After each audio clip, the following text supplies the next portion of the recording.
नमस्कार। कथा कहानी काव्य में आपका स्वागत है। आइए हमारे साथ इस साहित्यिक सफर पर। मेरा नाम है मनीषा और हमारी आज की कहानी है मुंशी प्रेमचंद की कहानी शूद्रा। माँ और बेटी एक झोपड़ी में गांव के उस सिरे पर रहती थीं। बेटी बाग से पत्तियां बटोर लाती, माँ भाड़ झोंकती। यही उनकी जीविका थी। सेर दो सेर अनाज मिल जाता था, खाकर पड़ी रहती थी। माता विधवा थी, बेटी कुंवारी, घर में और कोई आदमी न था।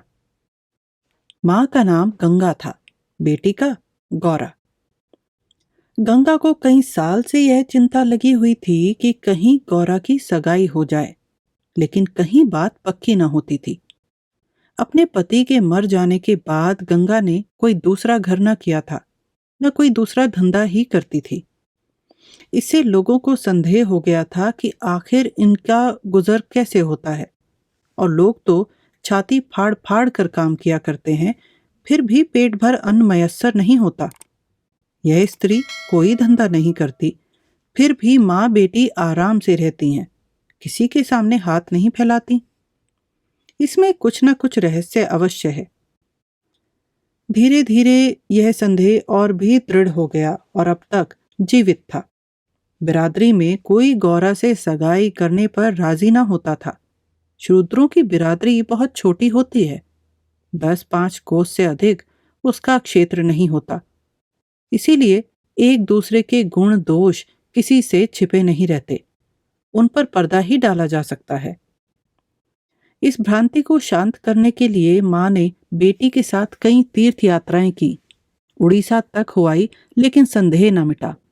गौरा युवती थी, सुंदरी थी, पर उसे किसी ने कुएं पर या खेतों में हंसते बोलते नहीं देखा।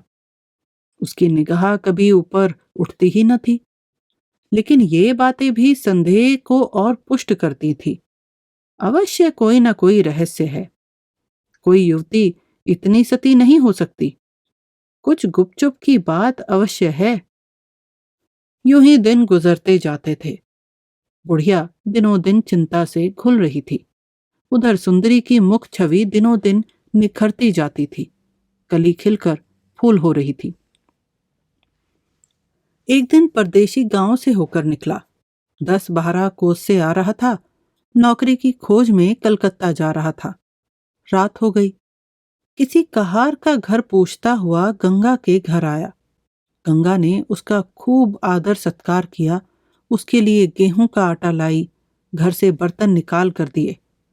कहार ने पकाया, खाया, लेटा, बातें होने लगी। सगाई की चर्चा छिड़ गई। कहार जवान था, गौरा पर निगाह पड़ी, उसका रंग ढंग देखा, उसकी सजल छवि आंखों में खुब गई। सगाई करने पर राजी हो गया। लौटकर घर चला गया। 2-4 गहने अपनी बहन के यहां से लाया। गांव के बजाज ने कपड़े उधार दे दिए। 2-4 भाई बंदों के साथ सगाई करने आ पहुंचा। सगाई हो गई, यहीं रहने लगा। गंगा बेटी और दामाद को आंखों से दूर न कर सकती थी। परंतु 10 ही 5 दिनों में मंगरू के कानों में इधर उधर की बातें पड़ने लगी। सिर्फ बिरादरी ही के नहीं, अन्य जाति वाले भी उनके कान भरने लगे। ये बातें सुन सुनकर मंगरू पछताता था कि नाहक यहाँ फंसा। पर गौरा को छोड़ने का ख्याल कर उसका दिल कांपता था। 1 महीने के बाद मंगरू अपनी बहन के गहने लौटाने गया। खाने के समय उसका बहनोई उसके साथ भोजन करने ना बैठा। मंगरू को कुछ संदेह हुआ। बहनोई से बोला, तुम क्यों नहीं आते? बहनोई ने कहा, तुम खा लो, मैं फिर खा लूंगा। बात क्या है, तू खाने क्यों नहीं उठते? जब तक पंचायत ना होगी मैं तुम्हारे साथ कैसे खा सकता हूं? तुम्हारे लिए बिरादरी भी नहीं छोड़ दूंगा। किसी से पूछा ना गाछा, जाकर एक हरजाई से सगाई कर ली। मंगरू चौके पर से उठाया, मिर्जई पहनी और ससुराल चला आया। बहन खड़ी रोती रह गई। उसी रात को वह किसी न किसी से कुछ कहे सुने बगैर गौरा को छोड़कर कहीं चला गया। गौरा नींद में मग्न थी। उसे क्या खबर थी कि वह रत्न जो मैंने इतनी तपस्या के बाद पाया है, मुझे सदा के लिए छोड़े चला जा रहा है। कई साल बीत गए। मंगरू का कुछ पता न चला, कोई पत्र तक न आया, पर गौरा बहुत प्रसन्न थी। वह मांग में सिंदूर डालती, रंग बिरंगे कपड़े पहनती और अधरों पर मिस्सी के धड़े जमाती। मंगरू भजनों की एक पुरानी किताब छोड़ गया था, उसे कभी कभी पढ़ती और गाती। मंगरू ने उसे हिंदी सिखा दी थी। टटोल टटोल कर भजन पढ़ लेती थी। पहले वह अकेली बैठी रहती, गांव की और स्त्रियों के साथ बोलते चालते उसे शर्म आती थी। उसके पास वह वस्तु न थी जिस पर दूसरी स्त्रियां गर्व करती थी। सभी अपने अपने पति की चर्चा करती। गौरा के पति कहाँ थे? वह किसकी बातें करती? अब उसका पति भी था। अब वह अन्य स्त्रियों के साथ इस विषय पर बातचीत करने की अधिकारिणी थी। वह भी मंगरू की चर्चा करती। मंगरू कितना स्नेहशील है, कितना सज्जन, कितना वीर। पति चर्चा से उसे कभी तृप्ति ही न होती थी। स्त्रियां, मंगरू तुम्हें छोड़कर क्यों चले गए? क्या करते, मर्द कभी ससुराल में पड़ा रहता है। देश परदेश में निकलकर 4 पैसे कमाना ही तो मर्दों का काम है, नहीं तो मान मर्यादा का निर्वाह कैसे हो? जब कोई पूछता चिट्ठी पत्री क्यों नहीं भेजते, तो हंसकर कहती, अपना पता ठिकाना बताने में डरते हैं, जानते हैं ना गौरा आकर सिर पर सवार हो जाएगी। सच कहती हूँ, उनका पता ठिकाना मालूम हो जाए तो यहाँ मुझसे एक दिन भी न रह जाए। वह बहुत अच्छा करते हैं कि मेरे पास चिट्ठी पत्री नहीं भेजते। बेचारे परदेश में कहाँ घर गृहस्थी संभालते फिरेंगे। एक दिन किसी सहेली ने कहा, हम ना मानेंगे, तुझसे जरूर मंगरू से झगड़ा हो गया है, नहीं तो बिना कुछ कहे सुने क्यों चले जाते। गौरा ने हंसकर कहा, बहन, अपने देवता से भी कोई झगड़ा करता है? वह मेरे मालिक हैं, भला मैं उनसे झगड़ा करूंगी? जिस दिन झगड़े की नौबत आएगी कहीं डूब मरूंगी। मुझसे कहकर जाने पाते, मैं उनके पैरों से लिपट ना जाती। एक दिन कलकत्ता से एक आदमी आकर गंगा के घर ठहरा। पास ही के किसी गांव में अपना घर बताया। कलकत्ता में वह मंगरू के पड़ोस ही में रहता था। मंगरू ने उससे गौरा को अपने साथ लाने को कहा था। 2 साड़ियां और राह खर्च के लिए रुपए भी भेजे थे। गौरा फूली न समाई, बूढ़े ब्राह्मण के साथ चलने को तैयार हो गई। चलते वक्त वह गांव की सब औरतों से गले मिली। गंगा उसे स्टेशन तक पहुंचाने गई। सब कहते थे, बेचारी लड़की के भाग जग गए, नहीं तो यहां कुड़ कुड़ कर मर जाती। रास्ते भर गौरा सोचती, न जाने वह कैसे हो गए होंगे। अब तो मूछें अच्छी तरह निकल आई होंगी। परदेश में आदमी सुख से रहता है, देह बराई होगी। बाबू साहब हो गए होंगे। मैं पहले 2-3 दिन उनसे बोलूंगी नहीं, फिर पूछूंगी, तुम मुझे छोड़कर क्यों चले गए? अगर किसी ने मेरे बारे में कुछ बुरा भला कहा ही था तो तुमने उसका विश्वास क्यों कर लिया? तुम अपनी आंखों से न देखकर दूसरे के कहने पर क्यों गए? मैं भली हूं या बुरी हूं तो तुम्हारी। तुमने मुझे इतने दिनों रुलाया क्यों? तुम्हारे बारे में अगर इसी तरह कोई मुझसे कहता तो क्या मैं तुमको छोड़ देती? जब तुमने मेरी बाह पकड़ ली तो तुम मेरे हो गए। फिर तुम में लाख ऐब हों मेरी बला से, चाहे तुम तुर्क ही क्यों ना हो जाओ, मैं तुम्हें छोड़ नहीं सकती। तुम क्यों मुझे छोड़कर भागे? क्या समझते थे भागना सहज है? आखिर झक मारकर बुलाया कि नहीं? कैसे ना बुलाते, मैं तो तुम्हारे ऊपर दया की कि चली आई, नहीं तो कह देती कि मैं ऐसे निर्दयी के पास नहीं जाती, तो तुम आप दौड़े आते। तब करने से देवता भी मिल जाते हैं, आकर सामने खड़े हो जाते हैं। तुम कैसे ना आते? वह धरती बार बार उद्विग्न हो होकर बूढ़े ब्राह्मण से पूछती, अब कितनी दूर है? धरती के छोर पर रहते हैं क्या? और भी कितनी ही बातें वह पूछना चाहती थी, लेकिन संकोचवश न पूछ सकती थी। मन ही मन अनुमान करके अपने को संतुष्ट कर लेती थी। उनका मकान बड़ा सा होगा, शहर में लोग पक्के घरों में रहते हैं। जब उनका साहब इतना मानता है तो नौकर भी होगा। मैं नौकर को भगा दूंगी। मैं दिन भर पड़े पड़े क्या किया करूंगी। बीच बीच में उसे घर की याद भी आ जाती थी। बेचारी अम्मा रोती होंगी। अब उन्हें घर का सारा काम आप ही करना पड़ेगा। न जाने बकरियों को चराने ले जाती हैं या नहीं। बेचारी दिन भर मैं करती होंगी। मैं अपनी बकरियों के लिए महीने महीने रुपए भेजूंगी। जब कलकत्ता से लौटूंगी तब सब के लिए साड़ियां लाऊंगी। तब मैं इस तरह थोड़ी लौटूंगी। मेरे साथ बहुत सा असबाब होगा। सबके लिए कोई ना कोई सौगात लाऊंगी। तब तक तो बहुत सी बकरियां हो जाएंगी। यही सुख स्वप्न देखते देखते गौरा ने सारा रास्ता काट दिया। पगली क्या जानती थी कि मेरे मन कुछ और कर्ता के मन कुछ और। क्या जानती थी कि बूढ़े ब्राह्मणों के भेष में पिशाच होते हैं। मन की मिठाई खाने में मग्न थी। तीसरे दिन गाड़ी कलकत्ता पहुंची। गौरा की छाती धड़ धड़ करने लगी। वह यहीं कहीं खड़े होंगे, अब आते ही होंगे। यह सोचकर उसने घूंघट निकाल लिया और संभल बैठी। मगर मंगरू वहां ना दिखाई दिया। बूढ़ा ब्राह्मण बोला, मंगरू तो यहां नहीं दिखाई देता। मैं चारों ओर छान आया। शायद किसी काम में लग गया होगा। आने की छुट्टी न मिली होगी। मालूम भी तो न था कि हम लोग किस गाड़ी से आ रहे हैं। उनकी राह क्यों देखें, चलो डेरे पर चलें। दोनों गाड़ी पर बैठकर चले। गौरा कभी तांगे पर सवार न हुई थी। उसे गर्व हो रहा था कि कितने ही बाबू लोग पैदल जा रहे हैं, मैं तांगे पर बैठी हूं। एक क्षण में गाड़ी मंगरू के डेरे पर पहुंच गई। एक विशाल भवन था। आहता साफ सुथरा, साइबान में फूलों के गमले रखे हुए थे। ऊपर चढ़ने लगी विस्मय, आनंद और आशा से। उसे अपनी सुधि ही न थी। सीढ़ियों पर चढ़ते चढ़ते पैर दुखने लगे। यह सारा महल उनका है। किराया बहुत देना पड़ता होगा। रुपए को तो वह कुछ समझते ही नहीं।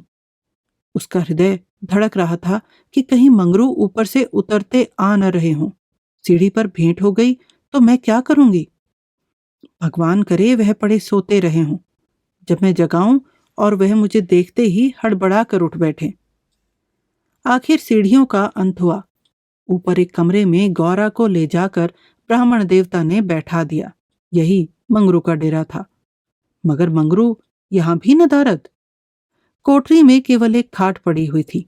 एक किनारे 2-4 बर्तन रखे हुए थे। यही उनकी कोठरी है।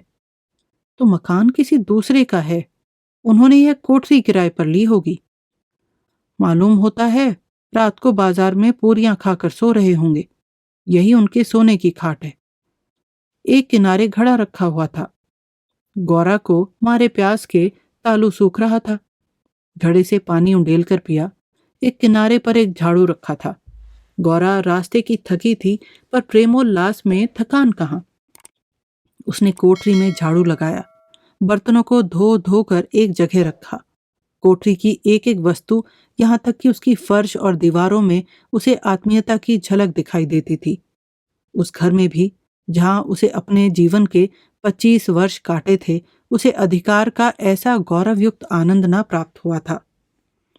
मगर उस कोठरी में बैठे बैठे उसे संध्या हो आई और मंगरू का कहीं पता नहीं। अब छुट्टी मिली होगी। सांझ को सब जगह छुट्टी होती है। अब वह आ रहे होंगे। मगर बूढ़े बाबा ने उनसे कह तो दिया ही होगा। वह क्या अपने साहब से थोड़ी देर की छुट्टी न ले सकते थे। कोई बात होगी, तभी तो नहीं आए। अंधेरा हो गया। कोठरी में दीपक न था। गौरा द्वार पर खड़ी पति की बाट देख रही थी। जीने पर बहुत से आदमियों के चढ़ने उतरने की आहट मिलती थी। बार बार गौरा को मालूम होता था कि वह आ रहे हैं, पर इधर कोई नहीं आता था। 9 बजे बूढ़े बाबा आए। गौरी ने समझा मंगरू है। झटपट कोठरी के बाहर निकल आई। देखा तो ब्राह्मण। बोली, वह कहाँ रह गए। उनकी तो यहां से बदली हो गई। दफ्तर में गया था तो मालूम हुआ कि वह अपने साहब के साथ यहां से कोई 8 दिन की राह पर चले गए। उन्होंने साहब से बहुत हाथ पैर जोड़े कि मुझे 10 दिन की मोहलत दे दीजिए, लेकिन साहब ने एक न मानी। मंगरू यहाँ लोगों से कह गए हैं कि घर के लोग आए तो मेरे पास भेज देना। अपना पता दे गए हैं। कल मैं तुम्हें यहाँ से जहाज पर बैठा दूंगा। उस जहाज पर हमारे देश के और भी बहुत से लोग होंगे, इसीलिए मार्ग में कोई कष्ट ना होगा। कै दिन में जहाज पहुंचेगा? 8-10 दिन से कम ना लगेंगे, मगर घबराने की कोई बात नहीं। तुम्हें किसी बात की तकलीफ ना होगी। अब तक गौरा को अपने गांव लौटने की आशा थी। कभी ना कभी वह अपने पति को यहाँ अवश्य खींच ले जाएगी, लेकिन जहाज पर बैठा कर उसे ऐसा मालूम हुआ कि अब फिर माता को न देखूंगी, फिर गांव के दर्शन ना होंगे। देश से सदा के लिए नाता टूट रहा है। देर तक घाट पर खड़ी रोती रही। जहाज और समुद्र देखकर उसे भय हो रहा था, हृदय दहल जाता था। शाम को जहाज खुला। उस समय गौरा का हृदय एक अक्षय भय से चंचल हो उठा। थोड़ी देर के लिए नैराश्य न उस पर अपना आतंक जमा लिया। न जाने किस देश जा रही हूं, उनसे भेंट होगी भी या नहीं, उन्हें कहाँ खोजती फिरूंगी, कोई पता ठिकाना भी तो नहीं मालूम। बार बार पछताती थी कि एक दिन पहले क्यों न चली आई। कलकत्ता में भेंट हो जाती तो मैं उन्हें वहां कभी न जाने देती। जहाज पर और कितने ही मुसाफिर थे, कुछ स्त्रियां भी थी। उनमें बराबर गाली गलौच होती रहती थी, इसीलिए गौरा को उनसे बातें करने की इच्छा न होती थी। केवल एक स्त्री उदास दिखाई देती थी। गौरा ने उससे पूछा, तुम कहाँ जाती हो बहन? उस स्त्री की बड़ी बड़ी आंखें सजल हो गईं। बोली, कहाँ बताऊं बहन, कहाँ जा रही हूं? जहां भाग्य लिए जाता है वहीं जा रही हूं। तुम कहाँ जाती हो? मैं तो अपने मालिक के पास जा रही हूं। जहां यह जहाज रुकेगा वह वही नौकर है। मैं कल आ जाती तो उनसे कलकत्ते में ही भेंट हो जाती। आने में देर हो गई। क्या जानती थी वह इतनी दूर चले जाएंगे, नहीं तो क्यों देर करती। अरे बहन, कहीं तुम्हें भी तो कोई बहका कर नहीं लाया है? तुम घर से किसके साथ आई हो? मेरे आदमी ने कलकत्ता से आदमी भेजकर मुझे बुलवाया था। वह आदमी तुम्हारी जान पहचान का था? नहीं, उस तरफ का एक बूढ़ा ब्राह्मण था। वही लंबा सा दुबला पतला लकलक बूढ़ा, जिसकी एक आंख में फूली पड़ी हुई है। हाँ हाँ, वही। क्या तुम उसे जानती हो? उसी दुष्ट ने तो मेरा भी सर्वनाश किया। ईश्वर करे उसकी सातों पुश्तें नरक भोगें, उसका निर्वश हो जाए, कोई पानी देने वाला भी न रहे, कोढ़ी होकर मरे। मैं अपना वृतांत सुनाऊं तो तुम समझोगी कि झूठ है, किसी को विश्वास ना आएगा। क्या कहूं, बस यही समझ लो कि इसके कारण मैं न घर की रही न घाट की, किसी को मुंह नहीं दिखा सकती। मगर जान तो बड़ी प्यारी होती है। मिर्च के देश जा रही हूं कि वहीं मेहनत मजदूरी करके जीवन के दिन काटूं। गौरा के प्राण नहों में समा गए। मालूम हुआ जहाज अथाह जल में डूबा जा रहा है। समझ गई, बूढ़े ब्राह्मण ने दगा की। अपने गांव में सुना करती थी कि गरीब लोग मिर्च में भर्ती होने के लिए जाया करते हैं, मगर जो वहां जाता है वह फिर नहीं लौटता। हे भगवान, तुमने मुझे किस पाप का दंड दिया? बोली, ये सब लोगों को इसी तरह छलकर मिर्च भेजते हैं, रुपए के लोभ से, और किस लिए? सुनती हूं आदमी पीछे इन सभी को कुछ न कुछ रुपए मिलते हैं। मजूरी? गौरा सोचने लगी, अब क्या करूं? यह आशा, नौका जिस पर बैठी हुई वह चली जा रही थी, वह टूट गई थी, और अब समुद्र की लहरों के सिवा उसकी रक्षा करने वाला कोई न था। जिस आधार पर उसने अपना जीवन भवन बनाया था वह जलमग्न हो गया। अब उसके लिए जल के सिवा और कहाँ आश्रय है? उसकी अपनी माता की, अपने घर की, अपने गांव की, सहेलियों की याद आती है, और ऐसी घोर मर्म वेदना होने लगी मानो कोई सर्प अंतःस्थल में बैठा हुआ बार बार डस रहा हो। भगवान, अगर मुझे यही यातना देनी थी तो तुमने जन्म ही क्यों दिया था? तुम्हें इस दुखिया पर दया नहीं आई? जो पिसे हुए हैं उन्हीं को पीसते हो। करुण स्वर से बोली, तो अब क्या करना होगा बहन? यह तो वहां पहुंचकर ही मालूम होगा। अगर मजूरी ही करनी पड़ी तो कोई बात नहीं, लेकिन अगर किसी ने कुदृष्टि से देखा तो मैंने निश्चय कर लिया है कि या तो उसी के प्राण ले लूंगी या अपने प्राण दे दूंगी। यह कहते कहते उसे अपना वृतांत सुनाने की वह उत्कट इच्छा हुई जो दुखियों को हुआ करती है। बोली, मैं बड़े घर की बेटी और उससे भी बड़े घर की बहू हूं, पर अभागिनी। विवाह के तीसरे ही साल पतिदेव का देहांत हो गया। चित्त की कुछ ऐसी दशा हो गई कि नित्य मालूम होता है वह मुझे बुला रहे हैं। पहले तो आंख झपकते ही उनकी मूर्ति सामने आ जाती थी, लेकिन फिर तो यह दशा हो गई कि जागृत दशा में भी रह रह कर उनके दर्शन होने लगे। बस यही जान पड़ता था कि वह साक्षात खड़े बुला रहे हैं। किसी से शर्म के मारे कहती न थी, पर मन में यह शंका होती थी कि जब उनका देहावसान हो गया है तो वह मुझे दिखाई कैसे देते हैं। मैं इसे भ्रांति समझकर चित्त को शांत न कर सकती। मन कहता था, जो वस्तु प्रत्यक्ष दिखाई देती है वह मिल क्यों नहीं सकती? केवल वह ज्ञान चाहिए। साधु महात्माओं को सिवा ज्ञान और कौन दे सकता है? मेरा तो अब यह भी विश्वास है कि अभी ऐसी क्रियाएं हैं जिनसे हम मरे हुए प्राणियों से बातचीत कर सकते हैं, उनको स्थूल रूप में देख सकते हैं। महात्माओं की खोज में रहने लगी। मेरे यहाँ अक्सर साधु संत आते थे। उनसे एकांत में इस विषय में बातें किया करती थी, पर वे लोग सदुपदेश देकर मुझे टाल देते थे। मुझे सदुपदेशों की जरूरत न थी। मैं वैधर्य धर्म खूब जानती थी।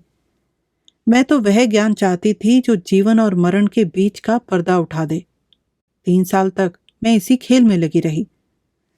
2 महीने होते हैं, वही बूढ़ा ब्राह्मण सन्यासी बना हुआ मेरे यहाँ जा पहुंचा। मैंने इससे वही भिक्षा मांगी। इस धूर्त ने कुछ ऐसा माया जाल फैलाया कि मैं आंखें रहते हुए भी फंस गई। अब सोचती हूँ तो अपने ऊपर आश्चर्य होता है कि मुझे उसकी बातों पर इतना विश्वास क्यों हुआ। मैं पति दर्शन के लिए सब कुछ झेलने को, सब कुछ करने को तैयार थी। इसने रात को अपने पास बुलाया। मैं घर वालों से पड़ोसिन के घर जाने का बहाना करके इसके पास गई। एक पीपल से इसकी धुएं जल रही थी। उस विमल चांदनी में यह जटाधारी ज्ञान और योग का देवता सा मालूम होता था। मैं आकर धुएं के पास खड़ी हो गई। उस समय यदि बाबा जी मुझे आग में कूद पड़ने की आज्ञा देते तो मैं तुरंत कूद पड़ती। इसने मुझे बड़े प्रेम से बैठाया और मेरे सिर पर हाथ रखकर न जाने क्या कर दिया कि मैं बेसुध हो गई। फिर मुझे कुछ नहीं मालूम कि मैं कहाँ गई, क्या हुआ। जब मुझे होश आया तो मैं रेल पर सवार थी। जी में आया कि चिल्लाऊं, पर यह सोचकर कि अब गाड़ी रुक भी गई और मैं उतर भी पड़ी तो घर में घुसने ना पाऊंगी, मैं चुपचाप बैठी रह गई। मैं परमात्मा की दृष्टि से निर्दोष थी, पर संसार की दृष्टि में कलंकित हो चुकी थी। रात को किसी युवती का घर से निकल जाना कलंकित करने के लिए काफी था। जब मुझे मालूम हो गया कि सब मुझे टापू में भेज रहे हैं तो मैंने जरा भी आपत्ति नहीं की। मेरे लिए अब सारा संसार एक सा है। जिसका संसार में कोई ना हो उसके लिए देश परदेश दोनों बराबर हैं। हाँ, यह पक्का निश्चय कर चुकी हूं कि मरते दम तक अपने सत की रक्षा करूंगी। विधि के हाथ में मृत्यु से बढ़कर कोई यातना नहीं। विधवा के लिए मृत्यु का क्या भय? उसका तो जीना और मरना दोनों बराबर हैं। बल्कि मर जाने से जीवन की विपत्तियों का तो अंत हो जाएगा। गौरा ने सोचा, इस स्त्री में कितना धैर्य और साहस है, फिर मैं क्यों इतना कातर और निराश हो रही हूं? जब जीवन की अभिलाषाओं का अंत हो गया तो जीवन के अंत का क्या डर? बोली, बहन, हम और तुम एक जगह रहेंगी। मुझे तो अब तुम्हारा ही भरोसा है। भगवान का भरोसा रखो और मरने से मत डरो। सघन अंधकार छाया हुआ था। ऊपर काला आकाश था, नीचे काला जल। गौरा आकाश की ओर ताक रही थी, उसकी संगिनी जल की ओर। उसके सामने आकाश के कुसुम थे, इसके चारों ओर अनंत अखंड अपार अंधकार था। जहाज से उतरते ही एक आदमी ने यात्रियों के नाम लिखने शुरू किए। इसका पहनावा तो अंग्रेजी था, पर बातचीत से हिंदुस्तानी मालूम होता था। गौरा सिर झुकाए अपनी संगिनी के पीछे खड़ी थी। उस आदमी की आवाज सुनकर वह चौंक पड़ी। उसने दबी आंखों से उसकी ओर देखा। उसके समस्त शरीर में सनसनी दौड़ गई। क्या स्वप्न तो नहीं देख रही हूं? आंखों पर विश्वास न आया। फिर उस पर निगाह डाली। उसकी छाती वेग से धड़कने लगी, पैर थर थर कांपने लगे। ऐसा मालूम होने लगा मानो चारों ओर जल ही जल है और उसमें कहीं बही जा रही हूं। उसने अपनी संगिनी का हाथ पकड़ लिया, नहीं तो जमीन में गिर पड़ती। उसके सम्मुख वही पुरुष खड़ा था जो उसका प्राणधार था और जिससे इस जीवन में भेंट होने की उसे लेश मात्र भी आशा न थी। यह मंगरू था, इसमें जरा भी संदेह न था।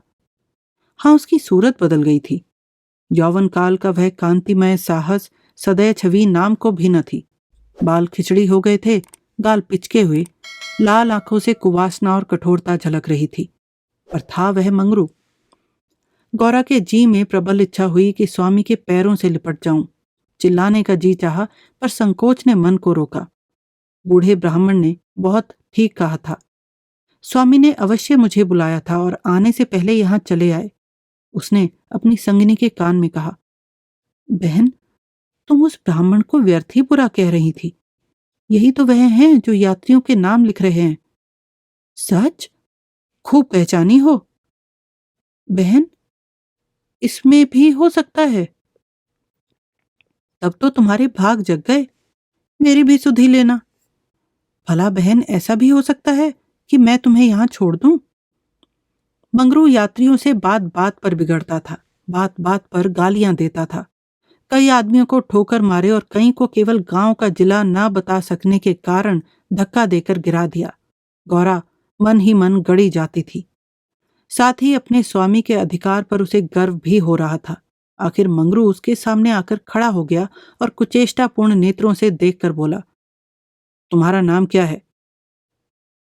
गौरा। मंगरू चौंक पड़ा, फिर बोला, घर कहाँ है? मदनपुर, जिला बनारस। यह कहते कहते हंसी आ गई। मंगरू ने अब की उसकी ओर ध्यान से देखा, तब लपक कर उसका हाथ पकड़ लिया और बोला, गौरा, तुम यहां कहां? मुझे पहचानती हो? गौरा रो रही थी, मुंह से बात ना निकलती। मंगरू फिर बोला, तुम यहां कैसे आई? गौरा खड़ी हो गई, आंसू पोंछ डाले और मंगरू की ओर देखकर बोली, तुम्ही ने तो बुला भेजा था। मैंने? मैं तो 7 साल से यहां हूं। तुमने उसे बूढ़े ब्राह्मण से मुझे लाने को नहीं कहा था? कह तो रहा हूं मैं 7 साल से यहां हूं, मरने पर ही यहां से जाऊंगा। भला तुम्हें क्यों बुलाता? गौरा को मंगरू से इस निष्ठुरता की आशा न थी। उसने सोचा, अगर यह सत्य भी हो कि इन्होंने मुझे नहीं बुलाया, तो भी इन्हें मेरा यूं अपमान न करना चाहिए था। क्या वह समझते हैं कि इनकी रोटियों पर आई हूं? यह तो इतने ओछे स्वभाव के न थे। शायद दर्जा पाकर इन्हें मद हो गया है। नारी सुलभ अभिमान से गर्दन उठाकर उसने कहा, तुम्हारी इच्छा हो तो अब यहां से लौट जाऊं। तुम्हारे ऊपर भार बनना नहीं चाहती। मंगरू कुछ लज्जित होकर बोला, अब तुम यहां से लौट नहीं सकती गौरा। यहां आकर बिरला ही कोई लौटता है। यह कहकर वह कुछ देर चिंता में मग्न खड़ा रहा, मानो संकट में पड़ा हुआ हो कि यहां क्या करना चाहिए। उसकी कठोर मुखाकृति पर दीनता का रंग झलक पड़ा। तब कातर स्वर से बोला, जब आ ही गई हो तो रहो। जैसी कुछ पड़ेगी देखी जाएगी। जहाज फिर कब लौटेगा? तुम यहां से 5 बरस के पहले नहीं जा सकती। क्यों? क्या कुछ जबरदस्ती है? हाँ, यहां का यही हुक्म है। तो फिर मैं अलग मजूरी करके अपना पेट पालूंगी। मंगरू ने सजल नेत्र होकर कहा, जब तक मैं जीता हूं तुम मुझसे अलग नहीं रह सकती। तुम्हारे ऊपर भार बनकर न रहूंगी। मैं तुम्हें भार नहीं समझता गौरा, लेकिन यह जगह तुम जैसी देवियों के रहने लायक नहीं है। नहीं तो अब तक मैंने तुम्हें कब का बुला लिया होता। वही बूढ़ा आदमी जिसने तुम्हें बहकाया मुझे घर से आते समय पटने में मिल गया और झांसा देकर मुझे यहां भर्ती करा दिया। तब से यहीं पड़ा हुआ हूं। चलो मेरे घर चलकर रहो, वहां बातें होंगी। यह दूसरी औरत कौन है? यह मेरी सखी है, इन्हें भी बूढ़ा बहका लाया। यह तो किसी कोठी में जाएंगी। इन सब आदमियों की बांट होगी। जिसके हिस्से में जितने आदमी आएंगे उतने हर कोठी में भेजे जाएंगे। यह तो मेरे साथ रहना चाहती हैं। अच्छी बात है, इन्हें भी लेती चलो। यात्रियों के नाम तो लिखे ही जा चुके थे। मंगरू ने उन्हें एक चपरासी को सौंपकर दोनों औरतों के साथ घर की राह ली। दोनों ओर सघन वृक्षों की कतारें थी। जहां तक निगाह जाती थी ऊख ही ऊख दिखाई देती थी। समुद्र की ओर से शीतल निर्मल वायु के झोंके आ रहे थे। अत्यंत सुरम्य दृश्य था। पर मंगरू की निगाह उस ओर न थी। वह भूमि की ओर ताकता, सिर झुकाए संदिग्ध चाल से चला जा रहा था, मानो मन ही मन कोई समस्या हल कर रहा था। थोड़ी ही दूर गए थे कि सामने से दो आदमी आते हुए दिखाई दिए। समीप आकर दोनों रुक गए और एक ने हंसकर कहा, मंगरू, इनमें से एक हमारी है। दूसरा बोला, और दूसरी मेरी। मंगरू का चेहरा तमतमा उठा था। भीषण क्रोध से कांपता हुआ बोला, यह दोनों मेरे घर की औरतें हैं, समझ गए? इन दोनों ने जोर से कह कहा मारा और एक ने गौरा के समीप आकर उसका हाथ पकड़ने की चेष्टा करके कहा, यह मेरी है, चाहे तुम्हारे घर की हो चाहे बाहर की। बच्चा, हमें चकमा देते हो? कासिम, इन्हें मत छेड़ो, नहीं तो अच्छा ना होगा। मैंने कह दिया मेरे घर की औरतें हैं। मंगरू की आंखों से अग्नि की ज्वाला सी निकल रही थी।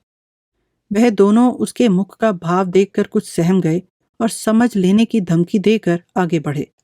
किंतु मंगरू के अधिकार क्षेत्र से बाहर पहुंचते ही एक ने पीछे से ललकार कर कहा, देखे कहां लेके जाते हो? मंगरू ने उधर ध्यान नहीं दिया। जरा कदम बढ़ाकर चलने लगा, जैसे संध्या के एकांत में हम कब्रिस्तान के पास से गुजरते हैं। हमें पग पग पर यह शंका होती है कि कोई शब्द कान में न पड़ जाए, कोई सामने आकर खड़ा ना हो जाए, कोई जमीन के नीचे से कफन ओढ़े उठ ना खड़ा हो। गौरा ने कहा, ये दोनों बड़े शोहदे थे। और मैं किस लिए कह रहा था कि यह जगह तुम जैसी स्त्रियों के रहने लायक नहीं है। सहसा दाहिनी तरफ से एक अंग्रेज घोड़ा दौड़ाता हुआ पहुंचा और मंगरू से बोला, वेल जमादार, ये दोनों औरतें हमारी कोठी में रहेगा। हमारी कोठी में कोई औरत नहीं है। मंगरू ने दोनों औरतों को अपने पीछे कर लिया और सामने खड़ा होकर बोला, साहब, ये दोनों हमारे घर की औरतें हैं। ओहो, तुम झूठा आदमी, तुम्हारी कोठी में कोई औरत नहीं और तुम दो ले जाएगा? ऐसा नहीं हो सकता। गौरा की तरफ इशारा करके, इसको हमारी कोठी पर पहुंचा दो। मंगरू ने सिर से पैर तक कांपते हुए कहा, ऐसा नहीं हो सकता। मगर साहब आगे बढ़ गया था, उसके कान में बात ना पहुंची। उसने हुक्म दे दिया था और उसकी तामील करना जमादार का काम था। शेष मार्ग निर्विघ्न समाप्त हुआ। आगे मजदूरों के रहने के मिट्टी के घर थे। द्वारों पर स्त्री पुरुष जहां तहां बैठे हुए थे।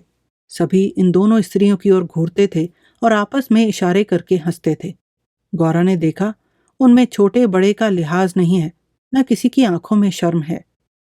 एक भदैसले और ने हाथ पर चिलम पीते हुए अपनी पड़ोसिन से कहा, 4 दिन की चांदनी फिर अंधेरी पाक। दूसरी अपनी चोटी गूंथती हुई बोली, कलोर है ना? मंगरू दिन भर द्वार पर बैठा रहा, मानो कोई किसान अपने मटर के खेत की रखवाली कर रहा हो। कोठरी में दोनों स्त्रियां बैठी अपने नसीबों को रो रही थी। इतनी देर में दोनों को यहाँ की दशा का परिचय कराया गया था। दोनों भूखी प्यासी बैठी थी। यहाँ का रंग देखकर भूख प्यास सब भाग गई थी। रात के 10 बजे होंगे कि एक सिपाही ने आकर मंगरू से कहा, चलो, तुम्हें जंट साहब बुला रहे हैं। मंगरू ने बैठे बैठे कहा, देखो नब्बी, तुम भी हमारे देश के आदमी हो। कोई मौका पड़े तो हमारी मदद करोगे ना? जाकर साहब से कह दो मंगरू कहीं गया है, बहुत होगा जुर्माना दे देंगे। ना भैया, गुस्से में भरा बैठा है, पिए हुए है, कहीं मार चले तो बस, चमड़ा इतना मजबूत नहीं है। अच्छा तो जाकर कह दो नहीं आता। मुझे क्या, जाकर कह दूंगा, पर तुम्हारी खैरियत नहीं है कि बंगले पर चला। यह है वही साहब थे जिनसे आज मंगरू की भेंट हुई थी। मंगरू जानता था कि साहब से बिगाड़ करके यहाँ एक क्षण भी निर्वाह न हो सकेगा। जाकर साहब के सामने खड़ा हो गया। साहब ने दूर से ही डांटा, वह औरत कहाँ है? तुमने उसे अपने घर में क्यों रखा है? हजूर, वह मेरी ब्याहता औरत है। अच्छा, वह दूसरा कौन है? वह मेरी सगी बहन है हुजूर। हम कुछ नहीं जानता, तुमको लाना पड़ेगा। दो में से कोई, दो में से कोई। मंगरू पैरों पर गिर पड़ा और रो रो कर अपनी सारी राम कहानी सुना गया, पर साहब जरा भी न पसीजे। अंत में वह बोला, हुजूर, वह दूसरी औरतों की तरह नहीं है। अगर यहां आ भी गई तो प्राण दे देंगी। साहब ने हंसकर कहा, ओहो, जान देना इतना आसान नहीं है। नब्बी, मंगरू अपनी दांव रोते क्यों हो? तुम हमारे घर नहीं घुसते थे, अब भी जब घात पाते हो जा पहुंचते हो। अब क्यों रोते हो? ओ, यह बदमाश है, अभी जाकर लाओ, नहीं तो हम तुमको हंटरों से पीटेगा। हजूर, जितना चाहे पीट लें, मगर मुझसे यह काम करने को ना कहें जो मैं जीते जी नहीं कर सकता। हम 100 हंटर मारेगा। हजूर 1000 हंटर मार लें, लेकिन मेरे घर की औरतों से न बोलें। एजेंट नशे में चूर था। हंटर लेकर मंगरू पर पिल पड़ा और लगा सड़ा सड़ जमाने। 10-12 कोड़े मंगरू ने धैर्य के साथ सहे, फिर हाय हाय करने लगा। देह की खाल फट गई थी और मांस पर चाबुक पड़ता था तो बहुत जब्त करने पर भी कंठ से आर्त ध्वनि निकल आती थी। और अभी 100 में कुछ 15 चाबुक पड़े थे। रात के 10 बज गए थे। चारों ओर सन्नाटा छाया था और उस नीरव अंधकार में मंगरू का करुण विलाप किसी पक्षी की भांति आकाश में मुंडला रहा था। वृक्षों के समूह भी हतबुद्धि से खड़े मौन रून की मूर्ति बने हुए थे। यह पाषाण हृदय लंपट विवेक शून्य जमादार इस समय एक अपरिचित स्त्री के सतीत्व की रक्षा करने के लिए अपने प्राण तक देने को तैयार था, केवल इस नाते कि यह उसकी पत्नी की संगिनी थी। वह समस्त संसार की नजरों में गिरना गवारा कर सकता था, पर अपनी पत्नी की भक्ति पर अखंड राज्य करना चाहता था। इसमें अणुमात्र की कमी भी उसके लिए असह्य थी। उस अलौकिक भक्ति के सामने उसके जीवन का क्या मूल्य था? ब्राह्मणी तो जमीन पर ही सो गई थी, पर गौरा बैठी पति की बाट जो रही थी। अभी तक वह उससे कोई बात नहीं कर सकी थी। 7 वर्षों की विपत्ति कथा कहने और सुनने के लिए बहुत समय की जरूरत थी, और रात के सिवा वह समय फिर कब मिल सकता था? उसे ब्राह्मणी पर कुछ क्रोध सा आ रहा था कि यह क्यों मेरे गले का हार हुई। इसी के कारण तो वह घर नहीं आ रहे हैं। यकायक वह किसी का रोना सुनकर चौंक पड़ी। भगवान, इतनी रात गए कौन दुख मारा रो रहा है? अवश्य कोई कहीं मर गया है। वह उठकर द्वार पर आई और यह अनुमान करके कि मंगरू यहां बैठा हुआ है, बोली, यह कौन रो रहा है, जरा देखो तो। लेकिन जब उसे कोई जवाब न मिला तो स्वयं कान लगाकर सुनने लगी। सहसा उसका कलेजा धक से हो गया। तो यह उन्हीं की आवाज है। अब आवाज साफ सुनाई दे रही थी। मंगरू की आवाज थी। वह द्वार के बाहर निकल आई। उसके सामने गोली के अंपे पर एजेंट का बंगला था। उसी तरफ से आवाज आ रही थी, कोई उन्हें मार रहा है। आदमी मार पड़ने पर ही इस तरह रोता है। मालूम होता है वही साहब उन्हें मार रहा है। वह वहां खड़ी न रह सकी, पूरी शक्ति से उस बंगले की ओर दौड़ी। रास्ता साफ था। एक क्षण में वह फाटक पर पहुंच गई। फाटक बंद था। उसने जोर से फाटक पर धक्का दिया, लेकिन वह फाटक न खुला, और कई बार जोर जोर से पुकारने पर भी कोई बाहर न निकला। तो वह फाटक के जंगलों पर पैर रखकर भीतर कूद पड़ी, और उस पार जाते ही उसने एक रोमांचकारी दृश्य देखा। मंगरू नंगे बदन बरामदे में खड़ा था और एक अंग्रेज उसे हंटरों से मार रहा था। गौरा की आंखों के सामने अंधेरा छा गया। वह एक छलांग में साहब के सामने जाकर खड़ी हो गई और मंगरू को अपने अक्षय प्रेम सबल हाथों से ढांक कर बोली, सरकार दया करो, इनके बदले मुझे जितना मार लो, पर इनको छोड़ दो। एजेंट ने हाथ रोक लिया और उन्मत्त की भांति गौरा की ओर कई कदम आकर बोला, हम इसको छोड़ दें तो तुम मेरे पास रहेगा। मंगरू के नथुने फड़कने लगे। यह पामर नीच अंग्रेज मेरी पत्नी से इस तरह की बातें कर रहा है।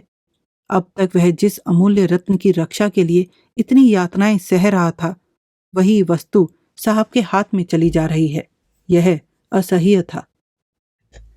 उसने चाहा लपक कर साहब की गर्दन पर चढ़ बैठूं, जो कुछ होना है हो जाए, यह अपमान सहने के बाद जीकर ही क्या करूंगा। लेकिन नब्बी ने उसे तुरंत पकड़ लिया और कई आदमियों को बुलाकर उसके हाथ पांव बांध दिए। मंगरू भूमि पर छटपटाने लगा। कौरा रोती हुई साहब के पैरों पर गिर पड़ी और बोली, हुजूर, इन्हें छोड़ दें, मुझ पर दया करें। एजेंट, तुम हमारे पास रहेगा, गौरा ने खून का घूंट पीकर कहा। हाँ, रहूंगी। बाहर मंगरू बरामदे में पड़ा करहा रहा था। उसकी देह में सूजन थी और घावों में जलन। सारे अंग जकड़ गए थे, हिलने की शक्ति भी न थी। हवा घावों में शर के समान चुभती थी, लेकिन यह व्यथा वह सह सकता था। असह्य यह था कि साहब गौरा के साथ इसी घर में विहार कर रहा है और मैं कुछ नहीं कर सकता। उसे अपनी पीड़ा भूल सी गई थी। कान लगाए सुन रहा था कि उनकी बातों की भनक कान में पड़ जाए तो देखूं क्या बातें हो रही हैं। गौरा अवश्य चिल्लाकर भागेगी और साहब उसके पीछे दौड़ेगा। अगर मुझसे उठा जाता तो उस वक्त बच्चा को खोदकर गाड़ ही देता। लेकिन बड़ी देर हो गई, न तो गौरा चिल्लाई न बंगले से निकलकर भागी। वह उस सजे सजाए कमरे में साहब के साथ बैठी सोच रही थी, क्या इसमें तनिक भी दया नहीं है? मंगरू का पीड़ा क्रंदन सुन सुनकर उसके हृदय के टुकड़े हुए जाते थे। क्या इसके अपने भाई बंद माँ बहन नहीं है? माता यहां होती तो उसे इतना अत्याचार न करने देती। मेरी अम्मा लड़कों पर कितना बिगड़ती थी जब वह किसी को पेड़ पर ढेले चलाते देखती थी। पेड़ में भी प्राण होते हैं, क्या इसकी माता इसे एक आदमी के प्राण लेते देखकर भी इसे मना न करती? साहब शराब पी रहा था और गौरा गोश्त काटने का छुरा हाथ में लिए खेल रही थी। सहसा गौरा की निगाह एक चित्र की ओर गई। उसमें एक माता बैठी हुई थी। गौरा ने पूछा, साहब, यह किसकी तस्वीर है? साहब ने शराब का गिलास मेज पर रखकर कहा, ओ, यह हमारे खुदा की मां मरियम है। बड़ी अच्छी तस्वीर है। क्यों साहब, तुम्हारी मां जीती है ना? वह मर गया। जब हम यहां आया तो वह बीमार हो गया, हम उसको देख भी नहीं सका। साहब के मुखमंडल पर करुणा की झलक दिखाई दी। तब तो उन्हें बड़ा दुख हुआ होगा। तुम्हें अपनी माता का प्यार नहीं था? वह रो रो कर मर गई और तुम देखने भी नहीं गए, तभी तुम्हारा दिल कड़ा है। नहीं नहीं, हम अपनी माता को बहुत चाहता था। वैसी औरत दुनिया में ना होगी। हमारा बाप हमको बहुत छोटा सा छोड़कर मर गया था। माता ने कोयले की खान में मजूरी करके हमको पाला। तब तो वह देवी थी। इतनी गरीबी का दुख सहकर भी तुम्हें दूसरे पर तरस नहीं आता? क्या वह दया की देवी तुम्हारी बेदर्दी देखकर दुखी ना होती होगी? उनकी कोई तस्वीर है तुम्हारे पास? ओ, हमारे पास उनके कई फोटो हैं। देखो, वह उन्हीं की तस्वीर है, उधर दीवार पर। गौरा ने समीप जाकर तस्वीर देखी और करुण स्वर में बोली, सचमुच देवी थी। जान पड़ता है दया की देवी हैं।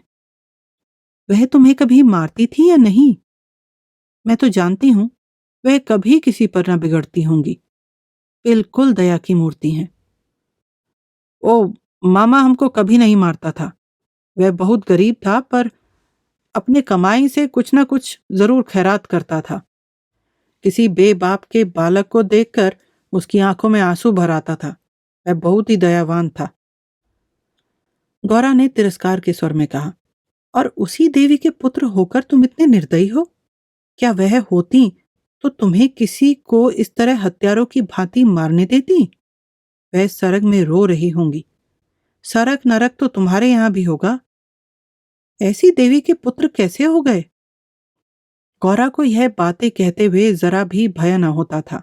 उसने अपने मन में एक दृढ़ संकल्प कर लिया था और अब उसे किसी प्रकार का भय न था। जान से हाथ धो लेने का निश्चय कर लेने के बाद भय की छाया भी नहीं रह जाती। किंतु वह हृदय शून्य अंग्रेज इन तिरस्कारों पर आग हो जाने के बदले और भी नम्र होता जाता था। गौरा मानवीय भावों से कितनी ही अनभिज्ञ हो, पर इतना जानती थी कि अपनी जननी के लिए प्रत्येक हृदय में, चाहे वह साधु का हो या कसाई का, आदर और प्रेम का एक कोना सुरक्षित रहता है। ऐसा भी कोई अभागा प्राणी है जिसे मातृ स्नेह की स्मृति थोड़ी देर के लिए रुला न देती हो, उसके हृदय के कोमल भाव को जगा न देती हो। साहब की आंखें डबडबा गई थी। सिर झुकाए बैठा रहा। गौरी ने फिर उसी ध्वनि में कहा, तुमने उनकी सारी तपस्या धूल में मिला दी। जिस देवी ने मर मर कर तुम्हारा पालन किया, उसी को मरने के पीछे इतना कष्ट दे रहे हो। क्या इसीलिए माता अपने पुत्र को अपना रक्त पिला पिला कर पालती है? अगर वह बोल सकती तो क्या चुप बैठी रहती? तुम्हारे हाथ पकड़ सकती तो न पकड़ती? मैं तो समझती हूँ वह जीती होती तो इस वक्त विष खाकर मर जाती। साहब अब जब्त न कर सके। नशे में क्रोध की भांति ग्लानि का वेग सहज ही में उठाता है। दोनों हाथों से मुंह छिपाकर साहब ने रोना शुरू किया और इतना रोया कि हिचकी बंध गई। माता के चित्र के सम्मुख जाकर वह कुछ देर तक खड़ा रहा, मानो माता से क्षमा मांग रहा हो। तब आकर आर्द्रकंठ से बोला, हमारी माता को अब कैसे शांति मिलेगा? हाँ, हमारे सबब से उसको स्वर्ग में भी सुख नहीं मिला। हम कितना अभागा है। अभी जरा देर में तुम्हारा मन बदल जाएगा और फिर तुम दूसरों पर अत्याचार करने लगोगे। नहीं नहीं, अब हम मामा को कभी दुख नहीं देगा। हम अभी मंगरू को अस्पताल भेजता है। रात ही को मंगरू अस्पताल पहुंचा दिया गया। एजेंट खुद उसको पहुंचाने आया। गौरा भी उसके साथ थी। मंगरू को ज्वर हो आया था, बेहोश पड़ा हुआ था। मंगरू ने 3 दिन आंखें न खोली और गौरा तीनों दिन उसके पास बैठी रही। एक क्षण के लिए भी वहां से न हटी। एजेंट भी कई बार हालचाल पूछने आ जाता और हर मर्तबा गौरा से क्षमा मांगता। चौथे दिन मंगरू ने आंखें खोली तो देखा गौरा सामने बैठी हुई है। गौरा उसे आंखें खोलते देखकर पास आ खड़ी हुई और बोली, अब कैसा जी है? तुम यहां कब आई? मैं तो तुम्हारे साथ ही यहाँ आई थी, तब से यही हूं। साहब के बंगले में क्या जगह नहीं है? अगर बंगले की चाह होती तो 7 समुद्र पार करके तुम्हारे पास क्यों आती? आकर कौन सा सुख दे दिया? तुम्हें यही करना था तो मुझे मर क्यों न जाने दिया? गौरा ने झुंझला कर कहा, तुम इस तरह की बातें मुझसे ना करो। ऐसी बातों से मेरी देह में आग लग जाती है। मंगरू ने मुंह फेर लिया, मानो उसे गौरा की बात पर विश्वास नहीं आया। दिन भर गौरा मंगरू के पास बेदाना पानी खड़ी रही। गौरा ने कई बार उसे बुलाया, लेकिन वह चुप्पी साधे रह गया। यह संदेहयुक्त निरादर कोमल हृदय गौरा के लिए असह्य था। जिस पुरुष को वह देवतुल्य समझती थी, उसके प्रेम से वंचित होकर वह कैसे जीवित रह सकती थी? यही प्रेम उसके जीवन का आधार था। उसे खोकर अब वह अपना सर्वस्व खो चुकी थी। आधी रात से अधिक बीत चुकी थी। मंगरू बेखबर सोया हुआ था। शायद वह कोई स्वप्न देख रहा था। गौरा ने उसके चरणों पर सिर रखा और अस्पताल से निकली। मंगरू ने उसका परित्याग कर दिया था। वह भी उसका परित्याग करने जा रही थी। अस्पताल के पूर्व दिशा में एक फरलांग पर एक छोटी सी नदी बहती थी। गौरा उसके कगार पर खड़ी हो गई। अभी कई दिन पहले वह अपने गांव में आराम से पड़ी हुई थी। उसे क्या मालूम था जो वस्तु इतनी मुश्किल से मिल सकती है, वह इतनी आसानी से खोई भी जा सकती है। उसे अपने माँ की, अपने घर की, अपनी सहेलियों की, अपनी बकरी के बच्चों की याद आई। यह सब कुछ छोड़कर इसीलिए यहाँ आई थी। पति के ये शब्द, क्या साहब के बंगले में जगह नहीं है, उसके मर्म स्थान में बाणों के समान चुभे हुए थे। यह सब मेरे ही कारण तो हुआ। मैं न रहूंगी तो वह फिर आराम से रहेंगे। सहसा उसे ब्राह्मणी की याद आई। उस दुखिया के दिन यहाँ कैसे कटेंगे? चलकर साहब से कह दूं कि या तो उसे अपने घर भेज दें या किसी पाठशाला में काम दिला दें। वह लौटना ही चाहती थी कि किसी ने पुकारा, गौरा, गौरा। वह मंगरू का करुण कंपित स्वर था। वह चुपचाप खड़ी हो गई। मंगरू ने फिर पुकारा, गौरा, गौरा, तुम कहाँ हो? मैं ईश्वर से कहता हूं कि गौरा ने और कुछ न सुना। वह धम से नदी में कूद पड़ी। बिना अपने जीवन का अंत किए वह स्वामी की विपत्ति का अंत न कर सकती थी। धमाके की आवाज सुनते ही मंगरू भी नदी में कूदा। वह अच्छा तैराक था, मगर कई बार गोते मारने पर भी गौरा का कहीं पता न चला। प्रातःकाल दोनों लाशें साथ साथ नदी में तैर रही थी। जीवन यात्रा में उन्हें वह चिरसंग कभी न मिला था। स्वर्ग यात्रा में दोनों साथ साथ जा रहे थे। हमारे साथ बने रहने के लिए धन्यवाद। आपको ये कहानी कैसी लगी, हमें नीचे कमेंट बॉक्स में बताएं। आपके कमेंट्स और लाइक हमें प्रोत्साहित करते हैं और इससे चैनल की भी मदद होती है। अपने दोस्तों और परिवार के साथ कहानियां शेयर कीजिए, और अगर आपने अभी तक सब्सक्राइब नहीं किया है तो सब्सक्राइब करें और साथ में बेल आइकन दबाना न भूलें। इससे हमारे अपडेट्स आपको सबसे पहले मिलेंगे।